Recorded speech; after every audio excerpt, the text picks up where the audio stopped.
Good morning. Vice Chair Lieu and I are pleased to be joined by House Foreign Affairs Committee leaders, Madeline Dean and Jason Crow. While Donald Trump dines with dictators like Viktor Orban, President Biden and House Democrats want to defend democracy both at home and abroad. Vladimir Putin is marching across Europe, and he will not stop if he conquers Ukraine. And Donald Trump has encouraged Russia to attack, quote, whoever the hell they want, even if it means a NATO ally. This isn't just an applause line for the MAGA base. This has been Donald Trump's foreign policy approach as president. He wants to weaken NATO and empower dictators who trample human rights and international law. House Republicans continue to do Donald Trump's bidding by blocking help to Ukraine to defeat Putin. House Democrats, and Senate Republicans are trying to pass urgent national security funding because Ukraine is running out of ammunition and they're running out of time.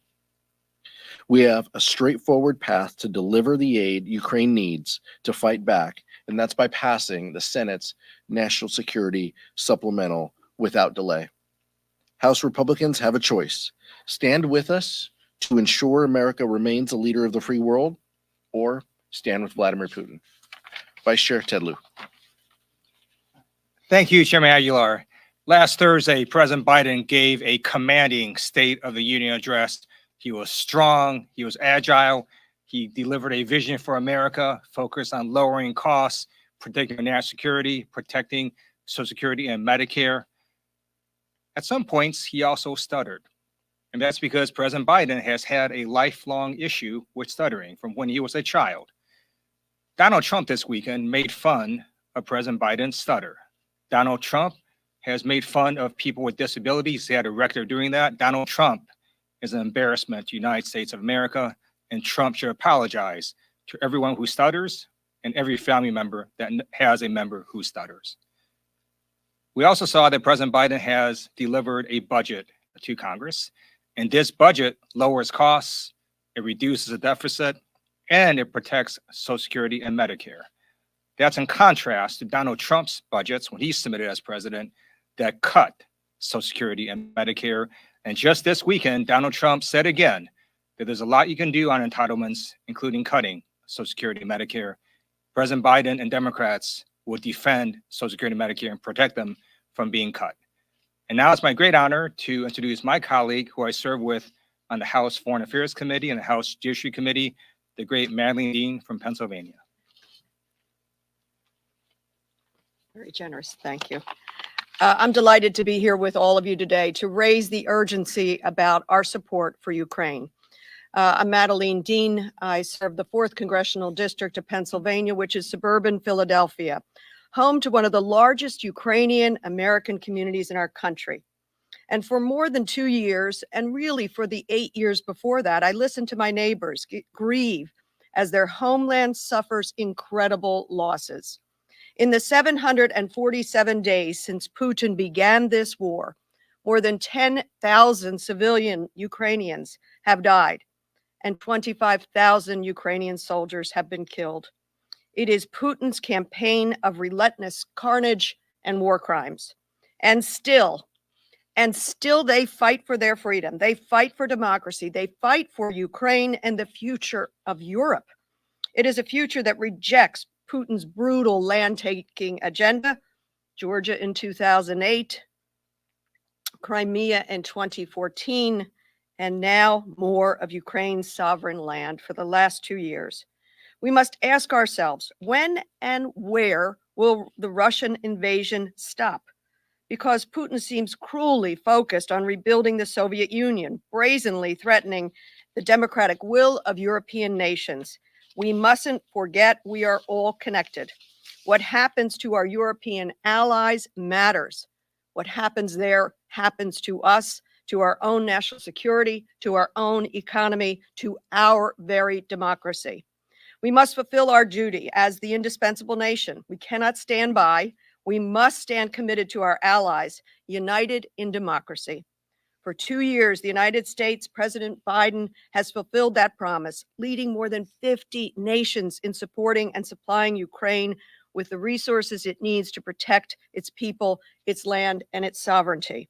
We must not abandon Ukraine now. To do so would be a failure to protect a young democracy, a threat to our own military readiness and national security, and a failure to the United States to honor our commitment to a crucial ally. Abandoning Ukraine is to really abandon ourselves. It's simply un-American. We must pass the supplemental for full support for Ukraine.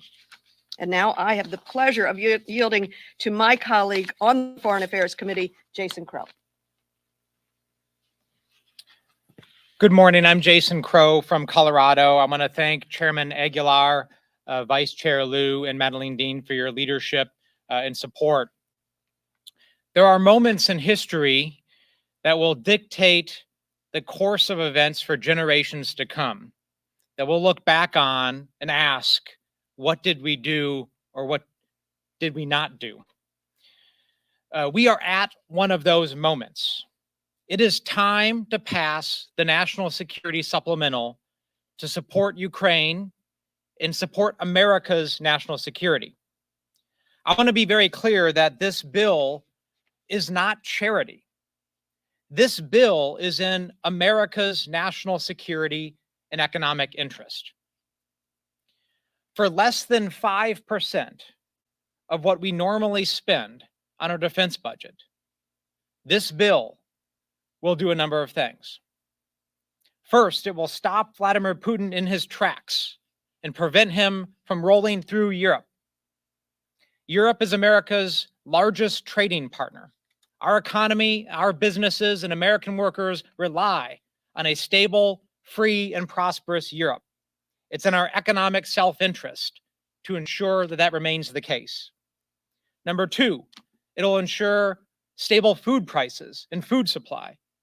A significant portion of the world's grain comes from Ukraine. And if we think Vladimir Putin will allow that to continue if he takes over Ukraine, we are fooling ourselves. So we will secure the world's food supplies.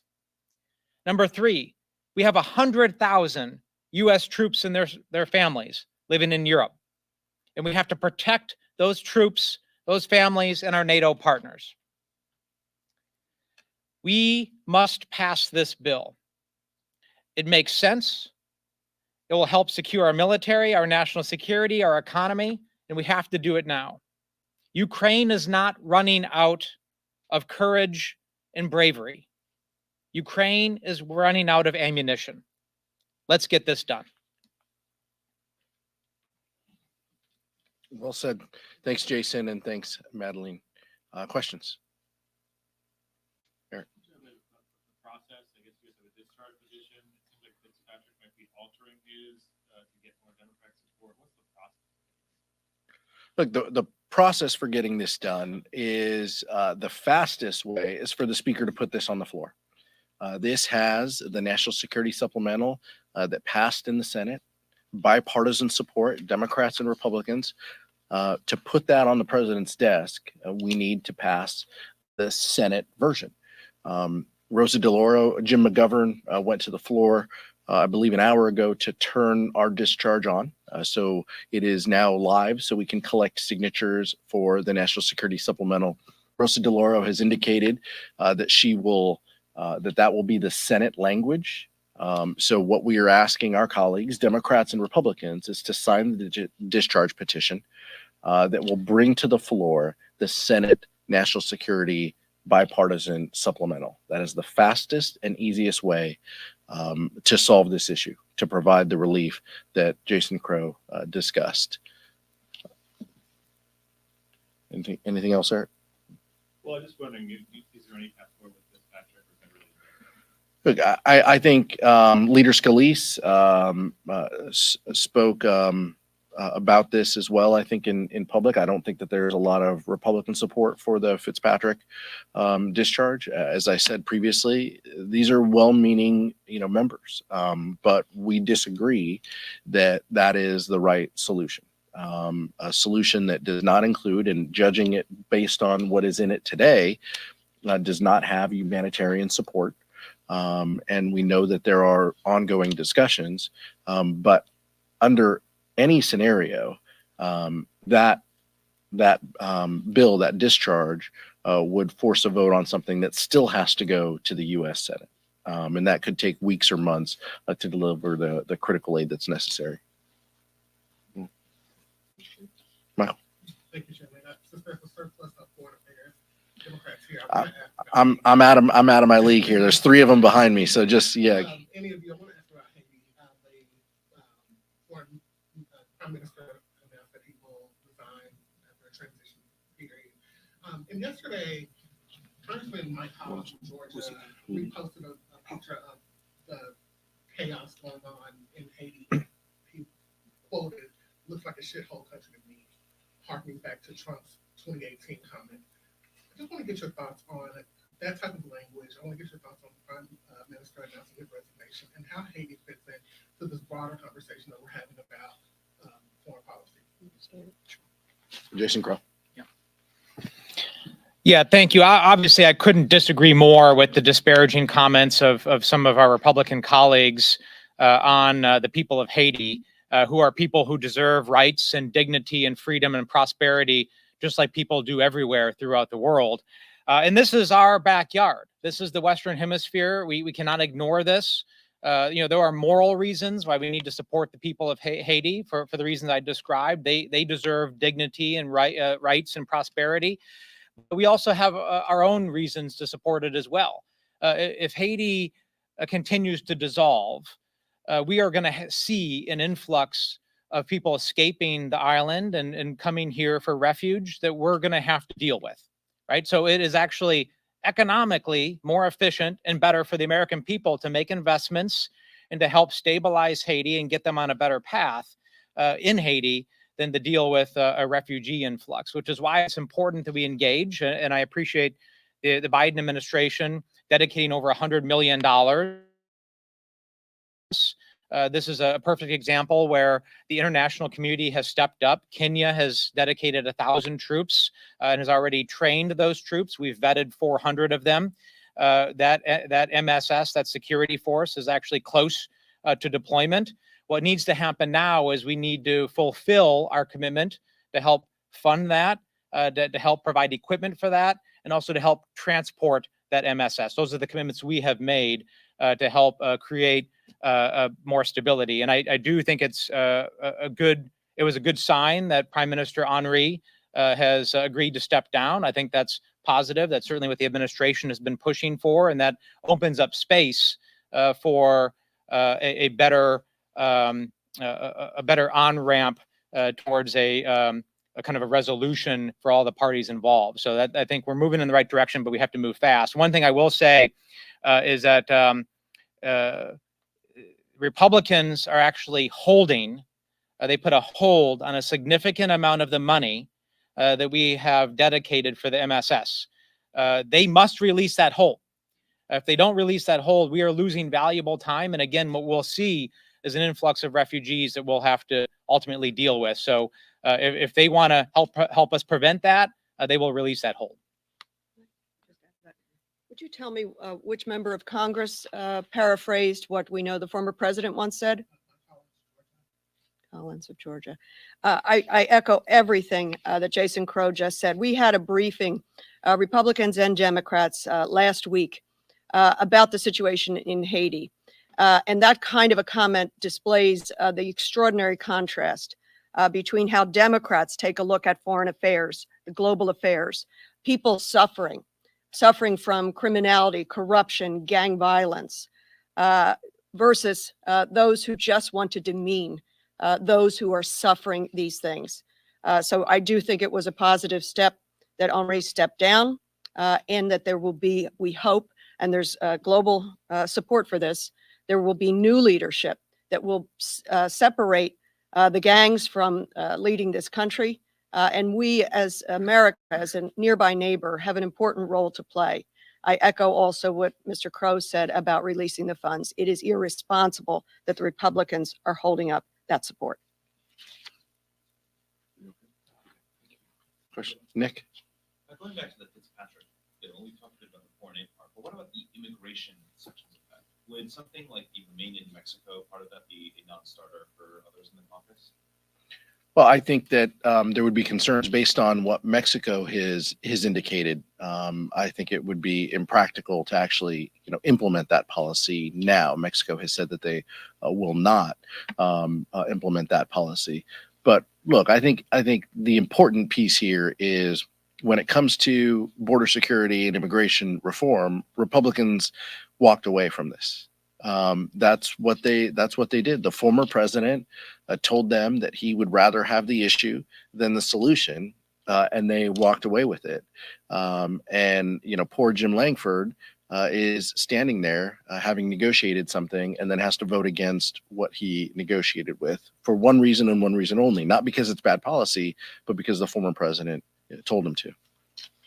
Anybody else? Chad. Thank you. Good morning. You talk about what happened with the Langford bill, and we know what happened with Republicans on that border package here. This morning, there's a coalition of House Democrats putting together this border security caucus. Do you feel that there is concern among some Democrats, like Tom Suozzi ran on border security, he was part of this group as the vice chair, that because there's not a solution, and because they have, some of them, discomfort with how the administration has handled the border, that they're trying to build some distance, or at least say to voters, hey, we're going to take our degree of responsibility for this, even if we can't pass something on board. Is that what they're trying to do? Look, I think what a lot of members want is to fully fund the needs that border security has, and what the president had negotiated, and Senate Democrats and some Senate Republicans at the time, was a surge in those resources. And the president has said very clearly, more immigration judges, more border patrol, more customs and immigration, personnel. Those are the things that we can do, and lowering the time, reducing the time in which people receive their adjudication within the immigration process. That's what we can do to help meaningfully address the system. The problem for House Democrats is we don't have that ability because the Senate Republicans walked away from this deal, because Speaker Johnson called this a non-starter, because former President Trump told them that they want the issue. We don't have that ability. So I think what you're seeing from members is, a reflection that there are solutions out there. There are solutions that have been bipartisan. We won't get that opportunity, but surging those resources and providing that justice and adjudicating that process in a fair and efficient way is what House Democrats have talked about and the president has talked about. Them trying to build some real estate for their own political reasons. They're going into the fall here between themselves and the administration, or even to say, look, we're doing what we can do, even if something. What we can do in front of us here is pass the Homeland Security appropriations bill to fully fund FY24. We haven't done that. We haven't passed a DoD bill. We haven't passed Homeland. There's a series of bills that we can pass hopefully by next week in order to fund Homeland Security priorities. If members are serious about putting resources down at the border, that's the first thing that we can do, and the easiest thing that is in front of us. But that's where our focus should be. Could I layer in one more thing? I too won't decide whether or not it's a political move. I think it is a sincere move on the part of Democrats to say we recognize we must do more. And it is amazingly frustrating that Donald Trump pulled the rug out from under a hard fought for compromise piece of legislation that nobody is totally happy with, but more resources are needed.